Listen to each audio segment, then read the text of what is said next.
Hello and welcome to this week's travel show with John Guinn on ukhealthradio.com. This is the third of 4 shows where I'm taking a little break from doing broadcasts, and I'm repeating information that I shared over the last 4 years of the travel show, although this week isn't quite 100% of a repeat, and I'll explain in a moment. So the main feature of the show is Mercator travelling to South Africa with Mercator Travel. I got the whole name wrong when they were on my show years ago, and I've got the name wrong again anyway. But anyway, we're going to find out about travelling to South America shortly. But first, the new part of the show, and that's because of the collapse of Lowcostholidays last week on the 15th of July. It caught a lot of people out. Obviously, the school summer holidays are just about started in some areas, so there's lots of people going away. And lots of people who were looking forward to their low-cost holiday and now are uncertain about whether they're going to have their holiday or not, or whether they're going to have to pay more to keep the holiday they thought they had already booked and paid for. So to find out what people who use this company should do, Adam Mortimer from the UK European Consumer Centre is on to explain what can and can't be done and what has happened. So let's get on with the interview and find out from Adam what exactly happened. Yeah, so the company Low-Cost Travel Group and their subsidiary companies have gone into administration on the 15th of July, meaning that a lot of people could be still out on holiday or ready to go on holiday, certainly in this summer period. Which companies were included in the group? So the main one is Lowcostholidays Spain, SL, which is part of this low-cost travel group. You've got another hoteling.com, which is part of this low-cost holiday Spain, and then Low-Cost Beds, which is a Swiss company. Is there any companies in place at the minute to try and sort out the mess that's been left behind? Yeah, so obviously the company have put out a detailed statement on their website about the administrators who are dealing with the company at the moment. Basically, they will now continue to take that company probably down to being wound up in the not-so-distant future. Do you know how many people have been affected by this? Well, I don't think anyone can really put a number on it. I think we're into the hundreds of thousands of people. Obviously, some on holiday, some still waiting to go on holiday. Some may have paid a deposit, some may have paid in full. I mean, there's quite a lot of scope with this because they were quite a big company, quite well known for delivering this kind of product. So if somebody is on holiday, what happens to them now? Okay, so, depending on what's happened, obviously their flights are likely to have been fulfilled, obviously going out there, which probably means that their return flight is okay as well. That was generally paid by the company at the point of placing the holiday. That's something that the airlines obviously have to do. That flight is likely to be okay. Best to check, obviously. If they've got their boarding cards or have already checked in, no problem, that should be okay. If they're on holiday, there is a chance that the hotel hasn't been paid. I'm sure the hotels will be informing people of this there, but again, best to check. If it hasn't been paid, there is a good chance that they might have to pay or they might be asked to leave. I think we're seeing that in the press as well.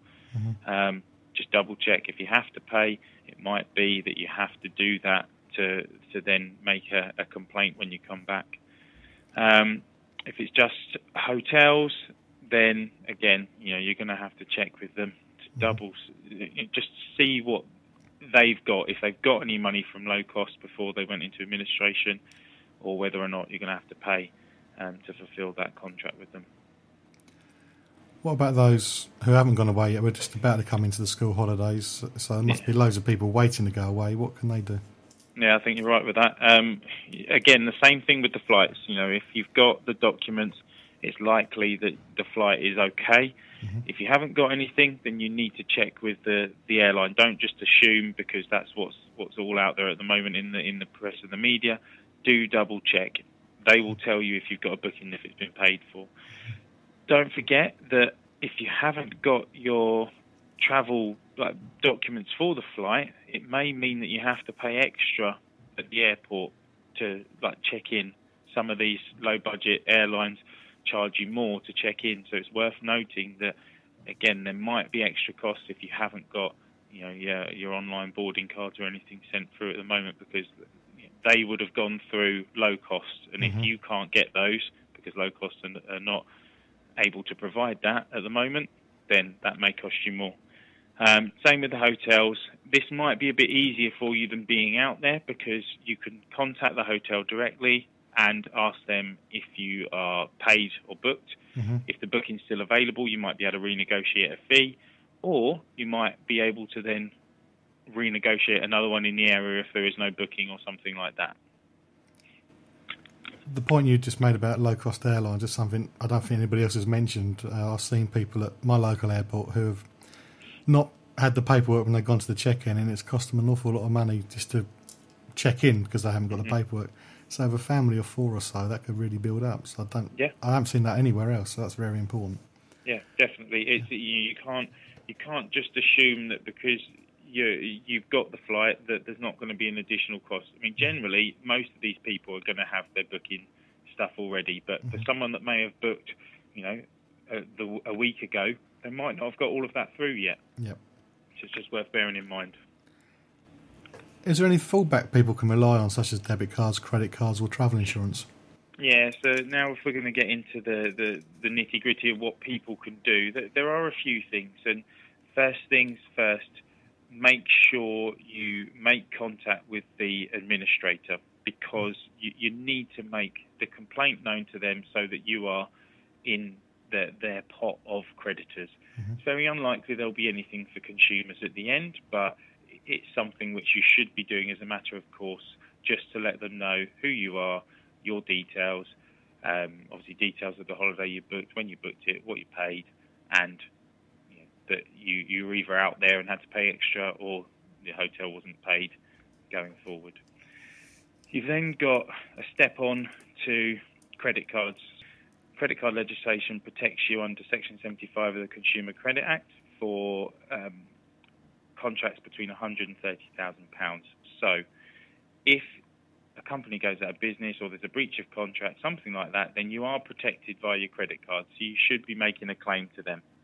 That would allow you, if you are on holiday and have to pay extra, to try and claim back some of the additional expenses that you've paid, or before going, trying to claim back the full amount, whether it be just for the hotels or for everything, if the flights haven't been paid for, etc. Making sure that you aren't out of pocket from the outset. You've then got travel insurance.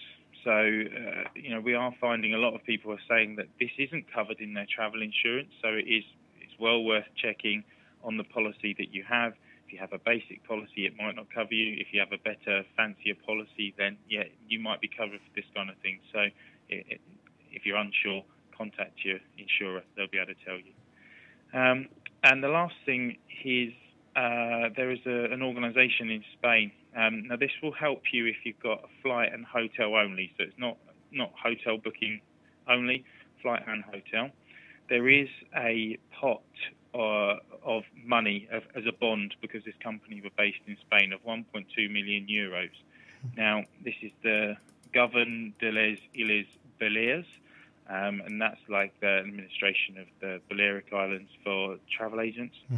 Now, this is going to be just that pot, and they are advising that you still follow credit or debit card payment disputes or travel insurance as well, because that money's not going to last forever. But you should, as a matter of course, if you bought from Lowcostholidays.com, be looking to make a complaint with this organisation to put your name in the hat, and those details will be on our website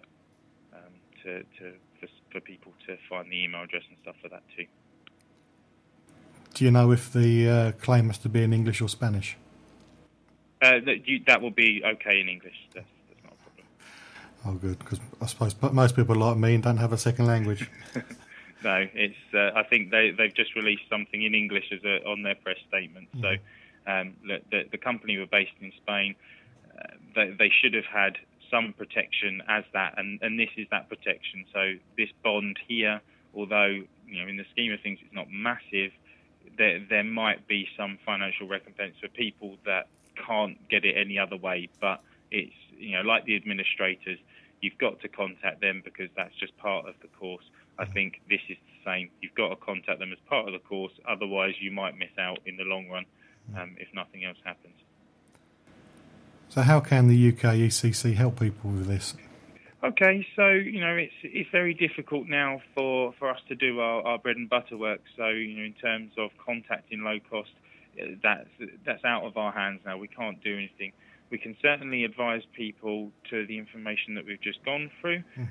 We'd be more than happy to take calls from people if they are unsure about the Spanish organisation or the administrators. We'd be happy to help them with details of that.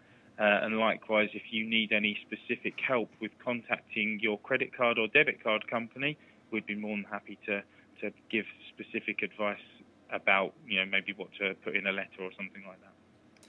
How do we contact you? Okay, so you can get us on our website, which is www.ukecc.net, or you can give us a call on 01268 886690. Okay, thanks Adam. Thanks for your advice. Thank you very much. The interview with Adam was recorded early on the 19th, so things may have changed by the time you hear this podcast. So if you are a Low Cost Holidays customer, do keep an eye on their website, the media, and of course the website for UK ECC. There will be a link put up at facebook.com/John Guinn Travel Show, so you can find the website easy and keep up to date if you need to. Companies or organisations like UK ECC are now sorting out the mess that has been left by the collapse of this travel firm. And there's been other travel companies collapsing too. Some have Atol, and it's a lot easier for the passengers and holidaymakers to sort things out. While others may be like low cost and not have any protection that's easy to, or of the same level as what you would have had if you bought a holiday via a UK-based company. Personally, I feel that some of these consumer experts who continually go on and on about how you can get a cheaper holiday and how to get some few pounds off here and there, how to beat up your travel agent to get a cheaper deal, I think they could help prevent something like this, because they should spend just as much time or even more time explaining to people how important it is to read the terms and conditions, how important it is to make sure you're happy with the way your money is protected. I do go on about this over and over again on this show, and